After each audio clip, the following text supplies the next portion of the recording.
I'm going to be very clear, so no one will misunderstand. Most Chinese companies don't care about consumer safety.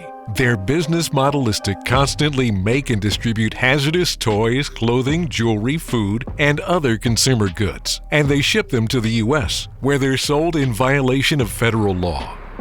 You know, being an American means living in a safe environment, free from abusive and dangerous products. But there are companies here that order items and then put them on American shelves. So the blame can be spread out among dangerous Chinese manufacturers and greedy American companies that don't seem to care about anything but quick profits. So when you go on Amazon, Walmart.com, or any other online store, or when you shop in person, check the label, and of course, 9 times out of 10, it'll say China. Then you may want to do what I did. Check the Consumer Product Safety Commission website for recall information. It's out there, but the real problem is the pervasiveness of Chinese substandard goods that not only break quickly, but possibly poison or injurious before they do. Toys are an embellishment of life, not a necessity.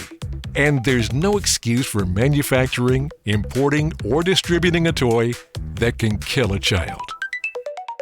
It's so hard to understand why dozens of children under the age of 12 have been killed by toys that were given in good faith. Because everyone knows you shouldn't hurt children. Well, almost everyone. Except the toy makers and the sellers. What is wrong with this picture? So, which toys are the most deadly? Let's find out now. You know, it's really hard to come up with new and successful toy ideas. It's estimated that 90% of the ideas never make it all the way to production. And that's a good thing, judging by the monstrously dangerous toys that have made it under Christmas trees and in toy boxes through the years. As a result, some really perilous and outrageously risky toys have been sold and played with. We got a list coming up. Hi, I'm Bob with Get Details. There's an agency whose job it is to protect consumers from faulty or unsafe products, including toys. That's the Consumer Product Safety Commission. They keep track of toys and the injuries they cause, and often fatalities. Because in our quest for the most realistic toys, sometimes designers go a little too far. Let's lead with lead, that heavy stuff that blocks X-rays and radiation. Mankind has been using lead in one form or another for thousands of years. It's fairly common, easy to mine, and has a relatively low melting point. All those things make it especially well suited to make toys. Some kids, including myself, may have actually poured lead into molds and made toy soldiers. But as we now know, lead is not a good thing for the human nervous system. And that's why it was removed from gasoline in the mid-1970s. Scientists have known for a long time that lead is not good for us. Toys made out of lead or painted with lead paint were also banned in the late 1970s. They were illegal. So that really should be the end of the story, right? Well, not exactly. If you look at almost any toy that you may have in your home, chances are, if it has a marking, it says China. About 80% of all toys American kids play with are made there. And only about 10% of the toys are actually made here in the U.S., where the rules are enforced. As a result, we've had a number of incidents involving Chinese-made toys that contain lead. An estimate by Chinese media says about 20% of all toys sold in China contain lead. We suspect that number's a lot higher. Some examples include Thomas & Friends wooden train sets, the first year's 3-in-1 Flush and Sounds potty seats. Millions of Chinese exported toys made by Mattel were recalled due to overdoses of lead paint, such as dolls, action figures, die-cast cars, and Fisher-Price toys. About 175,000 Curious George plush dolls were recalled, and about 51,000 children's fashion sunglasses imported from China were also recalled due to dangerous levels of lead. Good on you, China, finding the cheapest way to make toys, even if it kills our kids. Outstanding! And while we're pretending to congratulate, let's not forget those iconic toy companies that have outsourced all their manufacturing. They save a lot when they make it there, but they still charge us high prices. About 210,000 toy-related injuries were treated in hospital emergency rooms in 2022, the latest year we have data on. That's about as many people who live in Des Moines, Iowa. or Rochester, New York. And they also report 11 kids 14 and younger were killed by toys in calendar year 2022. 2 of those deaths were caused by choking on bouncy balls. 3 involved other types of balls. 1 was due to a collision between a car and an unpowered scooter, and the rest involved powered riding toys, stuffed animals, balloons, a tricycle, and toy magnets. And you know, hazardous toys are not a new idea. Which toys in history were the most deadly before they were banned? Let's find out now. Here are some great examples of toy recalls that have happened in 2024. I'll sprinkle them throughout the program. With only one exception, every single one of these recalled toys was made in China. Aqua Leisure Industries' inflatable pool ladder was recalled due to faulty workmanship. There have been 6 reported injuries, including a concussion, broken arm, fractured ribs, and a wrist sprain. How many great days were ruined by emergency room visits thanks to this thing? Here's a toy you won't find in any store these days, at least not in this sharp metal form. But in the 1970s and 80s, kids loved lawn darts. Who knew that throwing deadly projectiles into the air could have bad consequences? It was considered good, clean fun. A kind of a cross between horseshoes and darts. The metal darts with plastic fins weighed about 1.5 pounds. So when they came down, they would jab deep into the ground. The unthinkable happened in California. A 9-year-old boy was playing with some lawn darts he found in the garage. He and a couple of neighbor kids were tossing them up and having a great time until one of the darts went over the fence and into the front yard. It hit a 7-year-old girl on top of her head. Researchers estimated the dart hit her with about 23,000 pounds of force. She tragically died 3 days later. They were banned before Christmas 1988. And there are newer, safer versions available now. Skechers are a well-known brand, so when they put that name on bracelets and watches, consumers would buy them. Unfortunately, these accessories came complete with high levels of heavy metals. Now here's one you might have around your home still, because the number of injuries every year is still quite high. I'm talking about trampolines. They can be a lot of fun, but it's hard to find a more menacing toy. Every year, according to the Consumer Product Safety Commission, 100,000 injuries are attributed to backyard trampolines. Most injuries happen when there are multiple kids jumping on the tramp at the same time. It's all fun and games until someone breaks an arm, or worse. According to the American Academy of Pediatrics, stunts gone wrong can often result in permanent cervical spine injuries. You know, there are very specific rules about the size of things that can be on kids' toys. For years, the CPSC has been diligently cracking down on bad actors. Like this magnetic chess set, available only on Temu.com. It has those pesky little magnets that are against the law in kids' toys.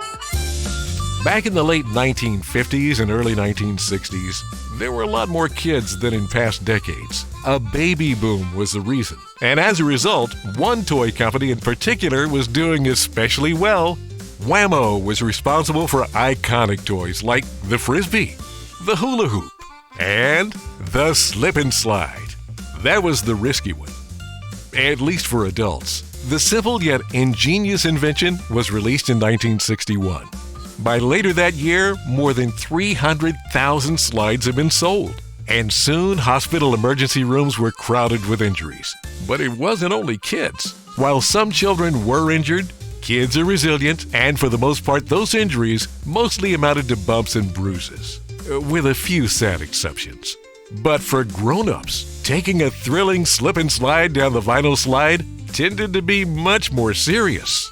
Because adults are heavier, they don't glide across a slick surface as easily, and instead they have a tendency to stop abruptly, causing the forward momentum to drive their body weight into their necks, causing serious, debilitating neck injuries, quadriplegia, paraplegia, even death. This toy is still sold, but with recommendations for children only, no adults. Now, the Mario Kart 24-volt ride-on racer car looks like a lot of fun to me, but there is a problem, or it wouldn't be here on Get Details. If the accelerator pedal on the battery-operated ride becomes clogged with debris, it can stick after the user's foot is removed. There have been 65 reports of this happening. with some damage to structures, but thankfully only one injury. In the late 1970s, Eagle stores in the Southeast were selling the Gunfighter Toy Cork Gun for the bargain price of just $1.27. Of course, kids always take care of their toys and never take them apart, but somehow they did come apart. And when they did, they suddenly changed from being a harmless little pop gun into a dangerous weapon that could propel a metal rod. If a child was unlucky enough to be in front of it when the trigger was pulled, they could lose an eye, or even worse, their life. At least one 3-year-old boy was killed, and the guns were recalled in 1979. Now, there couldn't be anything wrong with these cute little gardening tools, could there? Yes, the brown handle strings contain high levels of phthalates that exceed the federal phthalate ban. Those are chemicals that are toxic if ingested by young children and can cause adverse health effects. The thing is, phthalates are all around us, even though there are tons of regulations against them. The idea of Zulu warriors is quite romantic. They use blow darts, and with the popularity of Tarzan on TV, a lot of kids in the late 60s got a Zulu toy gun. It was a lot like the real thing. You would blow your breath into a long tube, which would shoot an arrow with a quick velocity, fast enough that injuries were more common than expected, because kids would be kids, and they shot other things besides the official darts, things like needles. And sometimes they'd take a deep breath right before launching the projectile, which would cause it to become lodged in their throats. A rash of plastic dart inhalations plagued ERs around the country, and so the toy was banned. Okay, now I take issue with the use of USA in the name of a product not made here, and one that contains small parts that could pose a choking hazard. Let this warn you, not all items that say American or USA are actually made here. Most are not. A lot of the toys we've looked at are from a few years back because there are rules, and for the most part, US manufacturers follow them or face consequences. On the other hand, most toys are now made in China, where rules are considered more of a nuisance than a requirement, which is why there have been numerous incidents involving high-power magnets. Between 2017 and 2019, over 600 cases ended up in the hospital, with over 50 of them being life-threatening. Rules were put in place to help protect kids in 2022. These magnets are so dangerous because if more than one is swallowed, they can attract each other through tissue and internal organs, causing severe internal injuries. So keep any powerful magnets away from kids. Now, this is a weird-looking bike I probably wouldn't buy anyway, but the Brompton T-Line foldable bicycle has a loss of alignment between the handlebars and front wheel due to insufficient torquing of steerer clamp bolts, and that can cause you to lose control of the steering, posing a fall hazard. It's been recalled. There's one toy company in particular that made so many questionable toys in the past, I could devote an entire video just to them. At one time, they were the largest toy company in the world. But you wonder how when you find out some of these amazing toys included the glass blowing kit. You need to heat the glass to about 2,000 degrees Fahrenheit first. Or how about the Gilbert chemistry outfit? Just the thing for the budding future chemist. Or Unabomber if he doesn't blow up the house first or spread deadly gas throughout the neighborhood. But the one toy that really takes the cake, I say for last. It's almost ludicrous to imagine, but for a short while in 1950 and 51, you could own an atomic energy lab, complete with radioactive materials.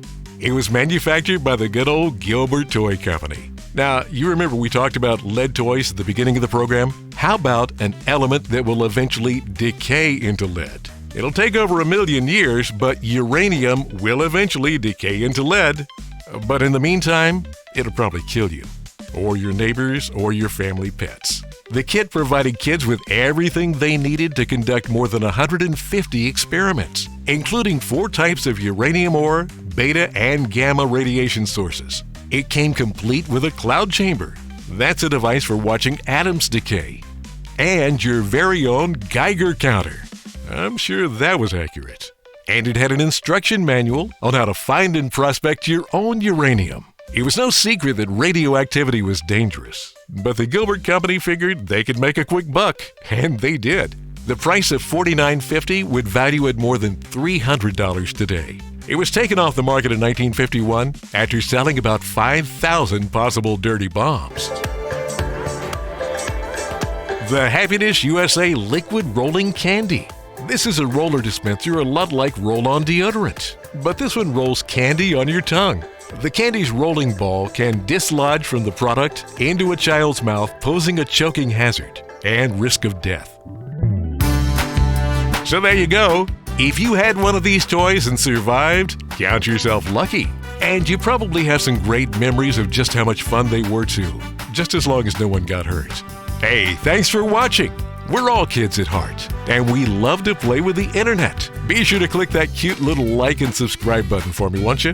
I promise it's completely safe, no lead here. And check out our other radioactive videos and get details.